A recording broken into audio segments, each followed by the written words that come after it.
So hey silent killers, welcome back to my channel. तो आज के इस वीडियो में हम कुछ अकाउंटिंग टर्म्स के बारे में पढ़ेंगे। ये स्टैंडर्ड 11 का कोर्स है जो कि सीबीएसई और आईसीएसई दोनों पढ़ सकते हैं क्योंकि दोनों में सेम ही चीज़ है। और तो हम आगे बढ़ते हैं। तो हमारा कंटेंट में है business transaction, account, capital, drawings, liabilities, assets, expenditure, expenses, income, profit, loss, gain, purchases, purchase returns, sales, sales returns, stock, trade receivables, debtors, trade payables, creditors, goods, cost, और भी कुछ है discount, entry, goods and service tax, bad debts, insolvent, solvent, entity, livestock, turnover, investments। तो ये कुछ accounts के basic words हैं जिनका मीनिंग अभी हम पढ़ेंगे। ये हम लोगों का चैप्टर भी है, एक एनसीईआरटी में भी है, और मैंने बेसिकली डीके गोयल का हेल्प लेती हूँ सारा कॉन्सेप्ट समझने के लिए। तो सबसे पहला business transaction, it means a financial transaction or economic event entered by two parties that initiates the according process of recording it in the books of accounts of an enterprise। जब कुछ भी buying या selling होता है तो कुछ transaction होता है, कोई पैसा देता है फिर कोई सामान लेता है, तो ये होता है।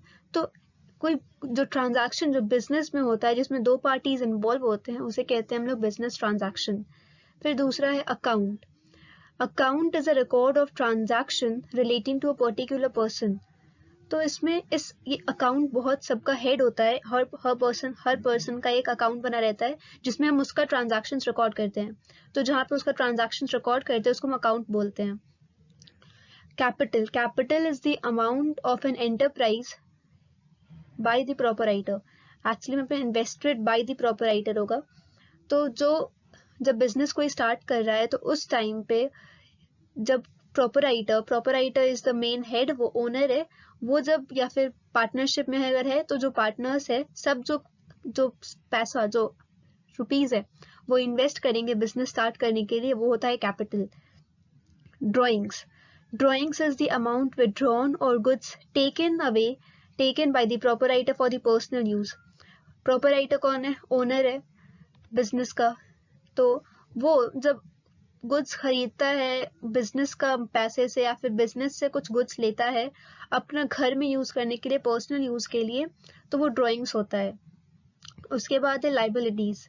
तो amounts owed by business to outsiders. तो जो अमाउंट या फिर कुछ भी अमाउंट हो या कुछ, तो वो जो बिजनेस से बिजनेस जो है वो बाहर देता है अपने आउटसाइडर फर्म्स को, आउटसाइड में किसी को या किसी आउटसाइड का बिजनेस को जो अमाउंट देता है वो होता है लाइबिलिटीज। अब आता है एसेट्स।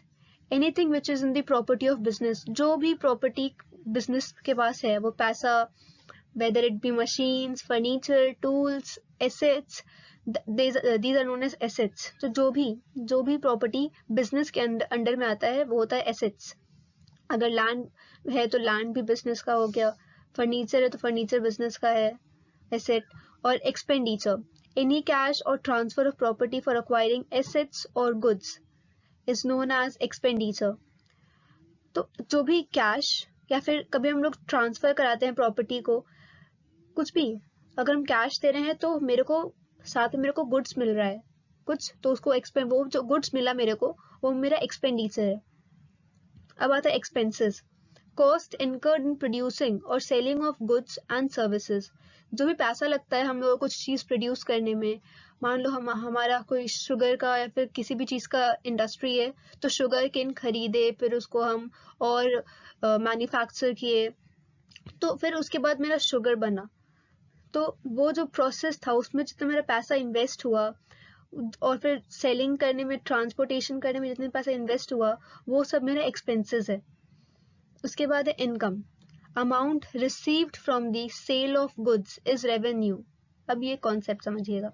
हमने जो अमाउंट जो मिला हमें कुछ गुड्स बेच कर, अगर हमने शुगर केन से शुगर बनाया तो शुगर बेच के जो हमें गुड्स मिला वो मेरा रेवेन्यू है। लेकिन शुगर बनाने के लिए हमें जो भी पैसा इन्वेस्ट किए हम वो मेरा एक्सपेंस था। तो अगर मेरा रेवेन्यू ज्यादा हुआ एक्सपेंस से तो ही मेरा इनकम होगा, क्योंकि हम जितना पैसा इन्वेस्ट किए हैं उससे ज्यादा मेरे को पैसा आना चाहिए खुद के पास, तो वो मेरा रेवेन्यू होता है। और तो हम कुछ गुड्स बेचे तो मेरे को रेवेन्यू मिला, और फिर जब उसको हम उसको हम प्रोड्यूस करने में जो पैसा लगाए वो मेरा एक्सपेंस है। तो जब भी मेरा रेवेन्यू एक्सपेंस से ज्यादा होगा तो वो मेरा होता है इनकम। आई होप ये कॉन्सेप्ट क्लियर हो गया है। नेक्स्ट है प्रॉफिट। प्रॉफिट और इनकम दोनों सेम है। प्रॉफिट का मतलब भी होता है रेवेन्यू ओवर एक्सपेंस, और इनकम का मतलब भी रेवेन्यू ओवर एक्सपेंस। लॉस का मतलब दो होता है। एक तो जब आपका रेवेन्यू कम होता है एक्सपेंसेस से, एक्सपेंसेस आपका बहुत है लेकिन आपको सेलिंग करके उतना पैसा ही नहीं मिला जितना आपने इन्वेस्ट किया है। और दूसरा loss of goods due to theft और फायर। हो सकता है आपके गोडाउन में आग लग गया या फिर गोडाउन में चोरी हो गया तो लॉस हो गया। उसके बाद आता है गेन। अब प्रॉफिट और गेन दोनों सेम नहीं है। गेन है benefit from sale of fix assets या फिर winning a court case, something like this. तो गेन का मतलब है आप कुछ गुड्स बेचे तो आपको जो बेनिफिट मिला, आपने जो इन्वेस्ट किया, आपको जो बेनिफिट मिला वो आपका गेन है। लेकिन प्रॉफिट जब आपका टोटल रेवेन्यू, पूरा साल का रेवेन्यू आपका पूरा साल के एक्सपेंस से ज्यादा है। अब आता है purchases. Purchases of goods in which the business deals. तो वो गुड्स खरीद रहे हैं जो हम खुद यूज नहीं करेंगे लेकिन उसको हम आगे बेचेंगे और बेचेंगे। ठीक है, तो गुड्स खरीदे लेकिन उसको अपने यूज करने के लिए नहीं, पर्सनल यूज करने के लिए नहीं, उसको बेचने के लिए, रीसेल के लिए हम गुड्स खरीदे हैं। अब आता है परचेज रिटर्न्स। जब गुड्स खरीदे तो हो सकता है उसमें कुछ डिफेक्ट्स आ गया हो, कुछ खराबी हो, तो जब उसको हम रिटर्न कर देते हैं सप्लायर्स को तो हम कहते हैं परचेज रिटर्न्स। इसको हम लोग रिटर्न आउटवर्ड्स भी कहते हैं। उसके बाद सेल्स। वो गुड्स जो खरीदे हैं उसको सेल करेंगे, जो उसको सेल करेंगे तो वो टर्म आता है मेरा सेल्स में। जो गुड्स खरीदे रहते हैं सेलिंग पर्पस के लिए, तो जब सेलिंग करने का टाइम आता है तो उसको हम बोलते हैं सेल्स। सेल्स रिटर्न्स भी सेम है। कुछ गुड्स बेचे हैं तो मान लो उसमें कुछ खराबी हो गया, तो जो कस्टमर है वो बोला नहीं नहीं ये गुड्स अच्छा नहीं है, बहुत खराब है, तो वो रिटर्न कर दिया। उसके बाद आता है stock. Goods purchase for reselling but arrive unsold at the end of the accounting period. वो गुड्स जो खरीदे हैं बेचने के लिए लेकिन वो ऐसे ही पड़ा हुआ है। बहुत बड़े बड़े मॉल्स में होता है कि मिलियंस ऑफ क्लोथ्स ऐसे ही सालों साल ऐसे ही पड़े रह जाते हैं और कोई यूज नहीं होता इनका, इनको फेंकता ही है ये लोग बस। उसके बाद गुड्स परचेज, तो इसमें जो गुड्स खरीदे हैं हम लोग वो सोल्ड नहीं हुए हैं अकाउंटिंग पीरियड में। वो पूरे अकाउंटिंग पीरियड बेसिकली अप्रैल से लेके मार्च का होता है, 1 अप्रैल से 31 मार्च। तो अगर इसके बीच में ये मेरा स्टॉक अगर गुड्स सेल नहीं हुआ है तो वो मेरा स्टॉक कहलाता है, पड़े पड़े ऐसे ही जो है। नाउ ट्रेड रिसीवेबल, वो अमाउंट जो रिसीव किए हैं गुड्स को सेल करने के लिए रिसीव करना है मेरे को। गुड्स को सेल किए हैं तो वो अमाउंट रिसीव करना है, लेकिन अभी रिसीव नहीं किए हैं, रिसीव करेंगे, तो वो होता है ट्रेड रिसीवेबल। डेटर्स वो होते हैं जो लोग हमको पैसा देंगे, अभी दिए नहीं है, हमने उनको गुड्स दे दिया है लेकिन उन्होंने अभी पैसा नहीं दिया है, हमने उन्हें कुछ क्रेडिट पे सेल किया है। मतलब वो उनके पास एक टाइम पीरियड है, उसमें वो कभी भी गुड्स हमें वापस पैसा वापस कर सकते हैं। गुड्स नहीं वापस लेना, पैसा ही दे दो। तो वो पीपल जिन लोगों के पास गुड्स हमने बेचा है लेकिन उन्होंने भी पैसा नहीं दिया है, वो हमें पैसा देंगे। उसके बाद आता है ट्रेड पेबल्स। जैसे ट्रेड रिसीवेबल्स होता है वैसे ही ट्रेड पेबल्स होता है।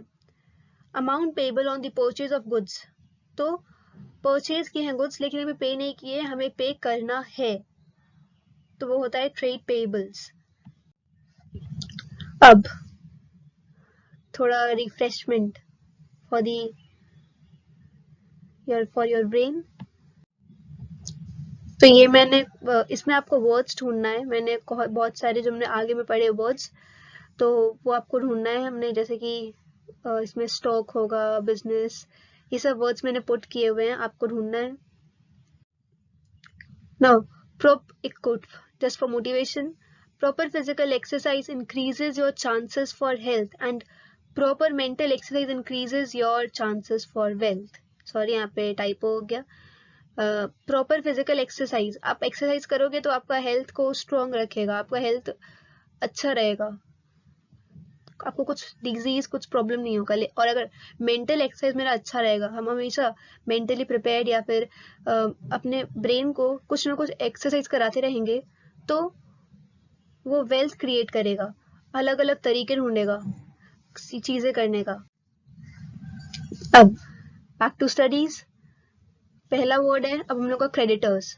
तो क्रेडिटर्स वो होते हैं जिन्हें हमने कुछ बेचा होता है ऑन क्रेडिट हमने उनसे कुछ खरीदा होता है ऑन क्रेडिट और पेमेंट हमें देना है लेकिन हमने अभी दिया नहीं है.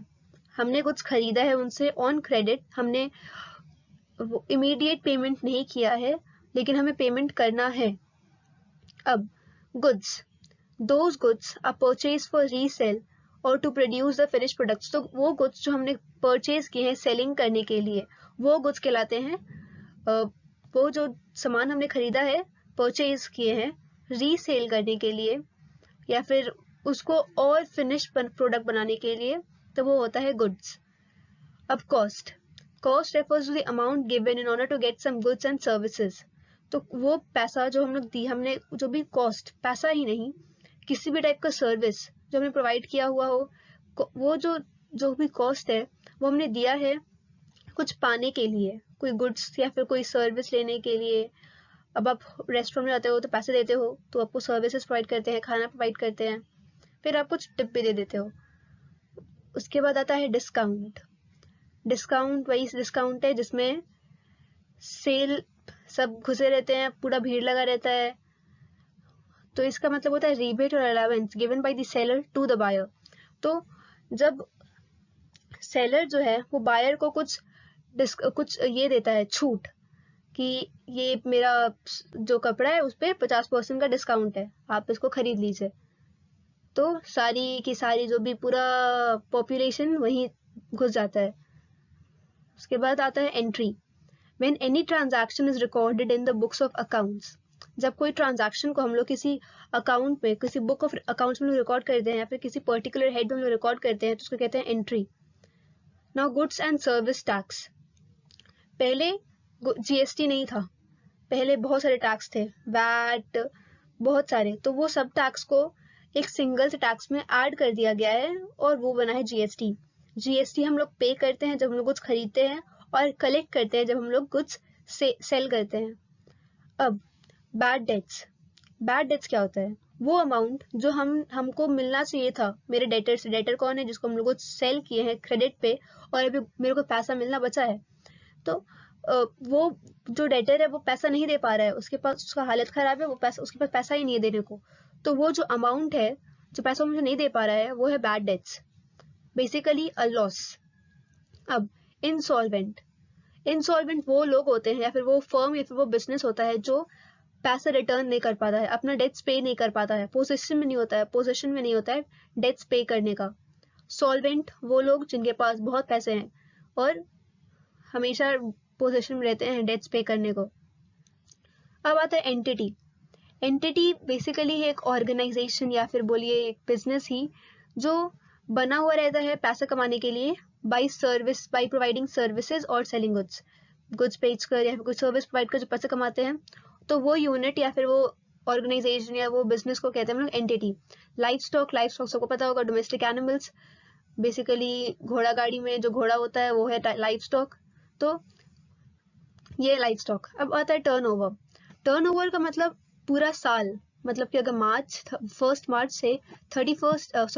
अप्रैल से 31 मार्च तक में जितना भी सेल्स हुआ है, जितना भी कुछ सेल हुआ है, तो टोटल सेल जो बना है वो मेरा टर्नओवर है. अब इन्वेस्टमेंट. बिजनेस का बीच में या फिर स्टार्टिंग में या फिर एंड में जब भी इन्वेस्टमेंट किए, कुछ पैसा बिजनेस में लगाए उस इंटेंशन से कि मेरे को ये प्रॉफिट देगा, मेरे को इससे डबल करके ये पैसा देगा, वो तो हर जगह डबल वाला नहीं, ये डबल, तो उसको कहते हैं investments. Now your friends become solvent or insolvent while returning your money. तो वैसे पॉकेट मनी इतना कम मिलता है उसमें से भी। तो बताओ। Now homework.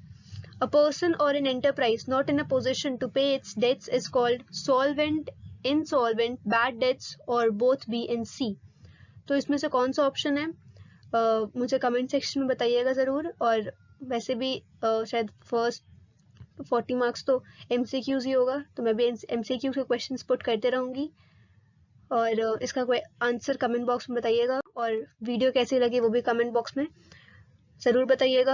That's it for today. If you enjoyed the video, please like and subscribe to my channel, and thanks for watching.